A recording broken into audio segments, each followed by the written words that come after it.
Hello and welcome once again students. आज के इस लेक्चर में हम लोग बात करने वाले हैं ऑन द सेंट्रल डॉगमा के बारे में। जेनेटिक्स में स्टूडेंट्स एक टॉपिक है आपका सेंट्रल डॉगमा।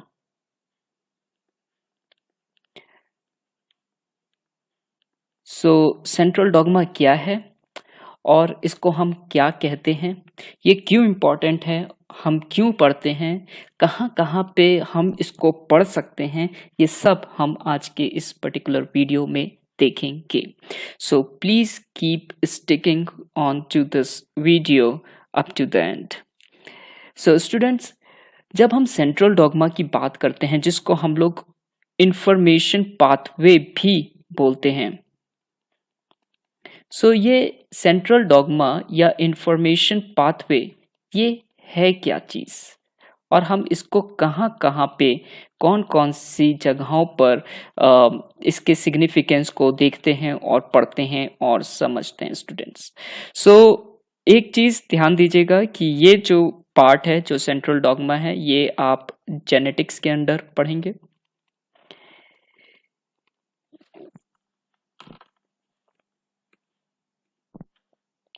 और students, not only in genetics, you will also study it in cell। जब सेल ऑर्गेनल्स के बारे में आप बात करते हैं, तब आप एक मिनट जब हम सेल ऑर्गेनल्स के बारे में बात करते हैं और सेल ऑर्गेनल में जो है हम न्यूक्लियस के बारे में बात करेंगे, तब हम न्यूक्लियस के फंक्शंस के बारे में जब हम बात करेंगे, तब हम सेंट्रल डॉगमा को देख सकते हैं, समझ सकते हैं। साथ ही साथ स्टूडेंट्स, जब हम बात करेंगे सेल के कम्युनिकेशन के बारे में, तब भी हम जो हैं सेंट्रल डॉगमा के कॉन्सेप्ट को पढ़ सकते हैं और उसको समझ सकते हैं। ये तीन जगह पर हमको ये जो चीज है सेंट्रल डॉगमा या इंफॉर्मेशन पाथवे, ये हमारा एप्लीकेबल है। स्टूडेंट्स, हम आपको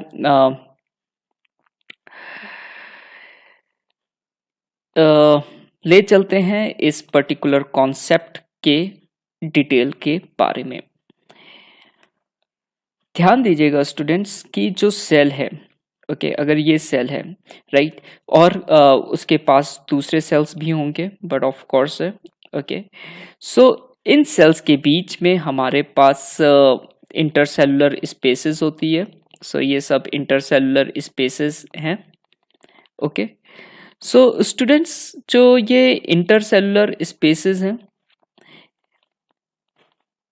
सेल्स के बीच में, राइट, ये जरिया है। अगर आप मान लीजिए फॉर एग्जाम्पल एक पैथोजन, एक खतरनाक पैथोजन हमारी बॉडी में आता है, अफेक्ट करता है एक सेल को, राइट, तो ये क्या करेगा, ये सेल डैमेज हो जाएगा एक टाइम पर, लेकिन इसके सेल्स भी और फर्दर अफेक्ट होंगे। अब ये जरूरी है कि ये सेल इंफॉर्मेशन पास करे, हमारी बॉडी के और सेल्स को इंफॉर्मेशन पास हो। ये जो इंफॉर्मेशन जो पास होगी, ये किसकी मदद से पास होगी? This information will be passed by the certain substances जिनको हम प्रोटीन्स बोलते हैं।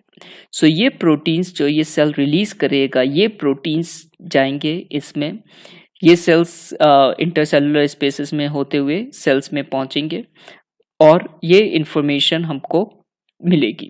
हमने देखा स्टूडेंट कि जो सेल कम्युनिकेशन है, वो सेल कम्युनिकेशन जो है वो किसकी मदद से होता है? वो होता है प्रोटीन्स की मदद से। और हमारी बॉडी में जो आपके कहने चाहिए हार्मोन्स हैं, जो आपकी बॉडी में एंजाइम्स हैं, वो सब भी ज्यादातर most of them are made up of protein.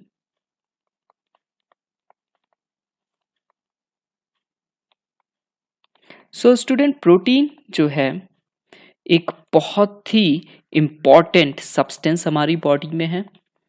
ये प्रोटीन सेल कम्युनिकेशन में हेल्प करेगा और यही प्रोटीन हमारी बॉडी के मेटाबॉलिक एक्टिविटीज को भी कंट्रोल करेगा।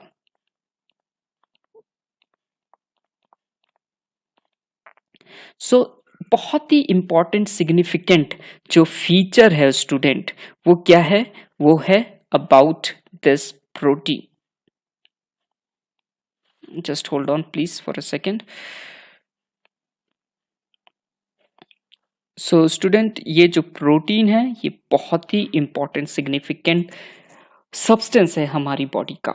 Almost about 90% to 98% of our dry weight जो है हमारी बॉडी का,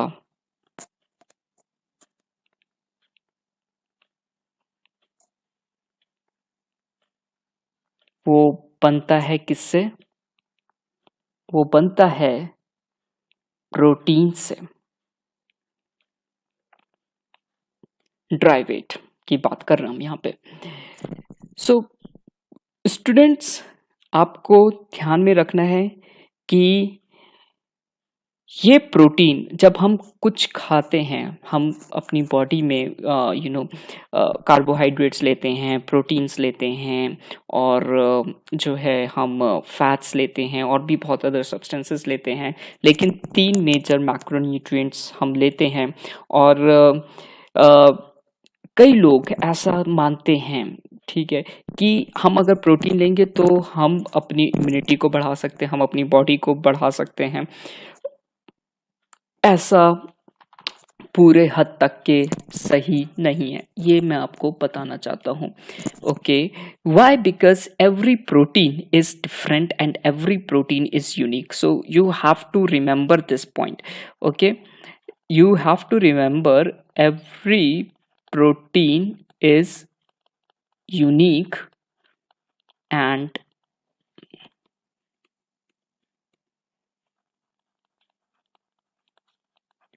different। हर एक प्रोटीन जो है वो यूनिक है, वो डिफरेंट है। ओके, और उस अब हर एक प्रोटीन का फंक्शन फर्क होता है,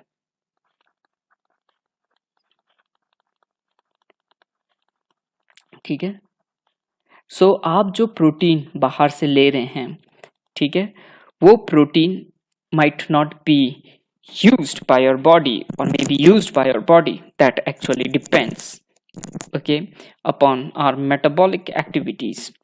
so एक चीज ध्यान दीजिएगा कि let me just write this thing with a different color।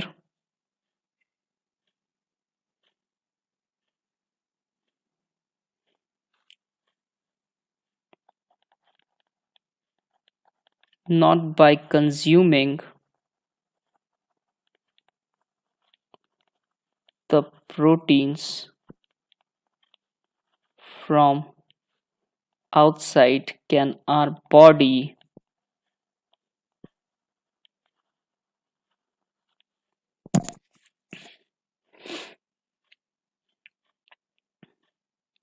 grows or builds or increase immunity।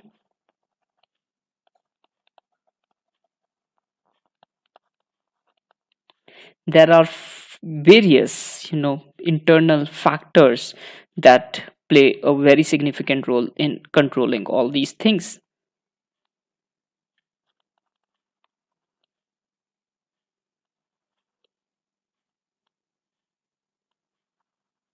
Also under the control of how our body works in internally, that is through metabolism। हमारी body का metabolism कैसा है ये इस पर निर्भर करता है। It depends on genetics of our body, ना ही केवल इस पे है बल्कि हमारी बॉडी की जेनेटिक्स पे डिपेंड करता है स्टूडेंट। सो ये जो पॉइंट है ये मेरे को इम्पॉर्टेंट लगा बताना और मैंने यहाँ पे आपको बताया। सो डोंट थिंक कि आप जो हैं प्रोटीन बाहर से लेंगे तो आप अपनी बॉडी को इम्यून कर सकते हैं डिजीज से, राइट, और ग्रो कर सकते हैं। इट्स इम्पॉर्टेंट कि प्रोटीन जो है हमारी बॉडी का एक बहुत ही इम्पॉर्टेंट सिग्निफिकेंट है, हमारी बॉडी के जो ग्रोथ है स्टूडेंट्स उसमें हेल्प करता है, राइट। सो हमारी बॉडी के ग्रोथ में, रिपेयर में, हमारी बॉडी के जो सेल डिवीजन है उसमें,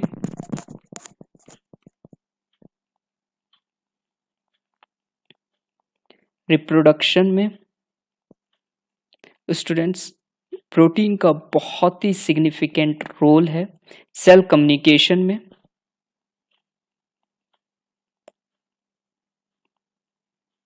प्रोटीन का बहुत ही सिग्निफिकेंट रोल है। ओके, इम्यूनिटी में, let me just scroll this thing little up. Immunity बढ़ाने में जो है प्रोटीन का बहुत ही सिग्निफिकेंट रोल है, लेकिन इसका मतलब ये नहीं कि जो हम प्रोटीन को अगर हम कंज्यूम कर रहे हैं, ठीक है, आउटसाइड से, तो हम जो हैं अपनी इन चीज़ों को वर्कआउट कर सकते हैं, ठीक है। सो अगर आपकी जेनेटिक्स अच्छी है then only in that case you can get help. अगर आपकी बॉडी के अंदर की जेनेटिक्स अच्छी नहीं है, आपकी बॉडी का अंदर का मेटाबॉलिज्म अच्छा नहीं है, तो these things cannot be done. Please to remember this important aspects.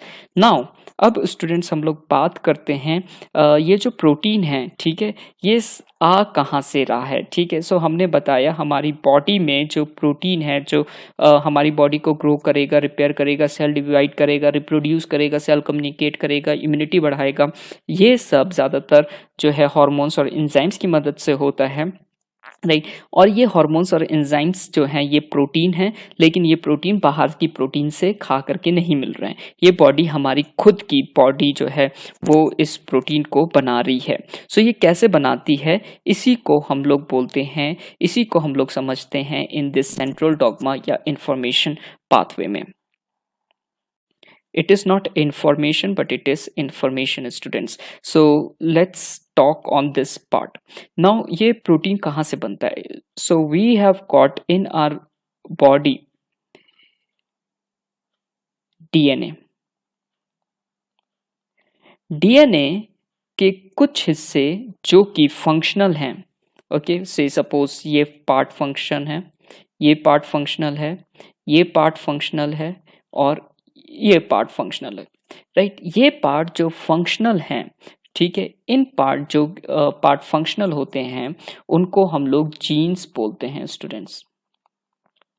So genes क्या हैं? They are the functional part of DNA. So हम कैसे कह सकते हैं कि जीन्स जो है फंक्शनल पार्ट है? अगर वो फंक्शनल पार्ट है तो वो कैसे फंक्शन करते हैं? दे परफॉर्म, ओके, ये क्या करेंगे? This will make up structure जो कि एक, for example let's say suppose this is a protein. So ये क्या बना रहे हैं? सो फंक्शनल क्यों है? क्योंकि ये प्रोटीन बनाएंगे। अब ध्यान दीजिएगा कुछ बातें important. So we have, there can be one gene, one enzyme hypothesis, which means one gene जो है one protein को फॉर्म कर सकती है, ठीक है। ये ज्यादातर हमको प्रोकैरियोट्स में देखने को मिलता है स्टूडेंट्स, या फिर हमारे पास मैनी जीन्स जो हैं वो मिल करके वन प्रोटीन को फॉर्म कर सकती हैं। सो दो चीजें हो सकती है, या तो एक जीन एक प्रोटीन को बनाएगा या कई जीन एक प्रोटीन को बना सकते हैं। ये ज्यादातर हमको यूकैरियोट्स में देखने को मिलता है। Okay, so one gene one enzyme hypothesis हो सकती है या many gene one enzyme hypothesis भी हमारे पास हो सकती है। सो ये एक चीज़ है जो कि आप ध्यान में रखेंगे। अब स्टूडेंट्स, हमको ये समझ में आ गया कि डीएनए से प्रोटीन बनेगा, डीएनए के जीन से प्रोटीन बनेगा, एक जीन से एक प्रोटीन बन सकता है या कई जीन से एक प्रोटीन बन सकता है। ये चीज़ हमको क्लियर है, लेकिन ये कैसे होता है, यही चीज़ हम इंफॉर्मेशन पाथवे में समझते हैं। अब ध्यान दीजिएगा स्टूडेंट्स, जो हमारा पर जो डीएनए है, ओके, सो डीएनए के कुछ हिस्से ही फंक्शनल हैं, कुछ नॉन फंक्शनल रीजन्स हैं। ओके, सो हमारा जो डीएनए है स्टूडेंट्स, वो किसका बना हुआ है, ये हम इसके दो स्ट्रैंड सेपरेट कर लेते हैं। सो ये बना हुआ है बेसिस का। लाइन से बेसिस अटैच है। याद रखिएगा कि एडेनिन के सामने हमेशा थाइमीन आएगा, थाइमीन के सामने हमेशा एडेनिन आएगा, साइटोसिन के सामने हमेशा ग्वानिन आएगा और ग्वानिन के हमेशा सामने साइटोसिन आएगा। ओके, सो हमको पता है कि हमारा जो पूरा डीएनए है वो बेसिस का बना हुआ होता है। ये इंफॉर्मेशन प्रेजेंट है। अब कोई नहीं जानता है कि किस सीक्वेंस में, कोई भी साइंटिस्ट ये नहीं कह सकता, बता सकता है कि ये एक पर्टिकुलर सीक्वेंस है जो कि जिससे डीएनए बना है, ये सीक्वेंस है। यहाँ पे मैंने ATCG लिखा है, ये कुछ भी हो सकता है, ये TACGGGATC कोई भी सीक्वेंस में ये हो सकते हैं। सो नोबडी नोस, ओके, अभी तक ये किसी को सीक्वेंस, डीएनए के सीक्वेंस के बारे में नहीं पता है। इस चीज को ध्यान में रखेंगे। ये जो इंफॉर्मेशन है डीएनए में, ठीक है, ये कोडेड है। Okay, so this is coded in the form of the base sequence. Let me scroll this up a little. Okay, so the information, let me just write the information in DNA is coded in its sequence of bases, and not all the sequence of bases will be functional। ये हम already देख चुके हैं। So students, ये जो coding है, right, और ये जो प्रोटीन बनाना है, इसको हम डिकोड करेंगे। और इसको डिकोड करने के लिए, या हमारे सेल्स डिकोड करते हैं, कैसे डिकोड करते हैं, सो डीएनए से स्टूडेंट एक सिंगल स्ट्रैंड बनता है, right. So this is our DNA. So ये यही एक हमारा ये एक डीएनए का एक हिस्सा मैंने बनाया था। इस डीएनए से स्टूडेंट एक सिंगल स्ट्रैंड बनेगा और इस सिंगल स्ट्रैंड से हमारे पास प्रोटीन जो है वो बनेगा। सो ये डीएनए जो हमारा, आप यहाँ पे डायग्राम देख सकते हैं, वो उसने क्या बनाया, एक सिंगल स्ट्रैंड स्ट्रक्चर बनाया जिसको हम लोग ने एमआरएनए बोला, और इस एमआरएनए से प्रोटीन बना, राइट। सो जो इंफॉर्मेशन थी डीएनए में वो कोडेड थी, इसको हमने डीकोड किया, और इसी को हम लोग इंफॉर्मेशन पाथवे बोलते हैं। So this is what we call it as central dogma और इंफॉर्मेशन पाथवे।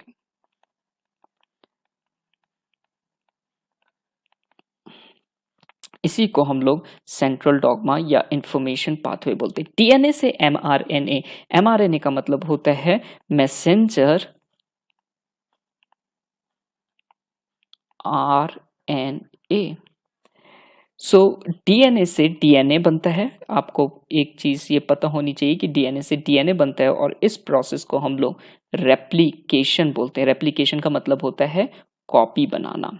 ओके, सो डीएनए से डीएनए हमारे सेल्स के अंदर बनेगा, ठीक है। सेल्स को जरूरत होगी तो वो प्रोटीन बनाएगा, और जब प्रोटीन बनाएगा तो वो पहले एमआरएनए बनाएगा, और इस डीएनए से एमआरएनए के प्रोसेस को हम लोग बोलते हैं ट्रांसक्रिप्शन। और जो एमआरएनए से प्रोटीन बनती है, इस प्रोसेस को हम लोग बोलते हैं ट्रांसलेशन। सो हमारा जो सेंट्रल डॉग्मा है, अब वो क्या हो जाता है, it is the decoding of the information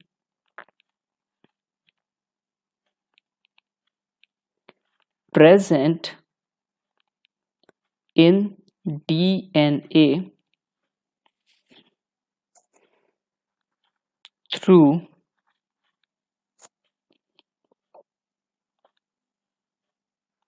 step by step formation of proteins. Okay, so ये क्या है central dogma? Central dogma student, it is about the decoding of the information present in DNA through step by step formation of proteins by first converting DNA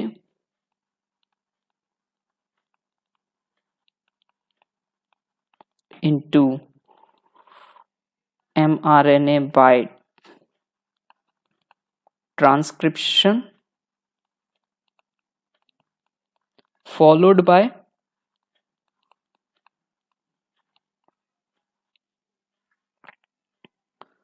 formation of protein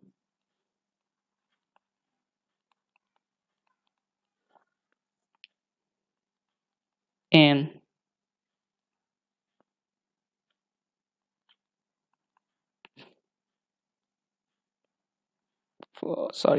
followed by formation of protein from mRNA by translation.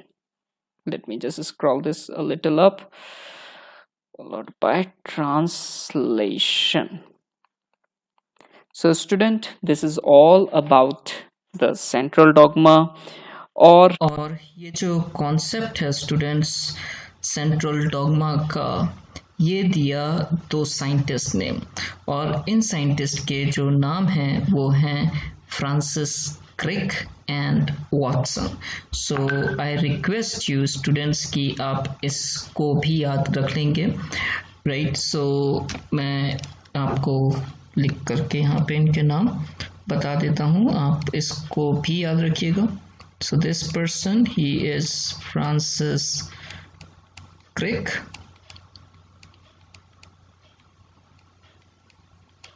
and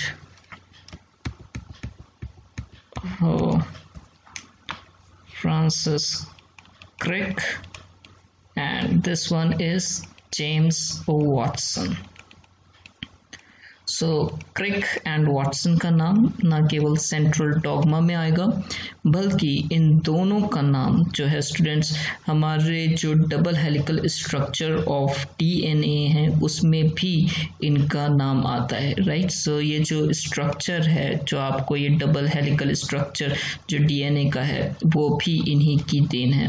okay, इन दोनों की then है, right. So they had talked on the double helical structure of DNA. So इनके contributions को याद रखिएगा student.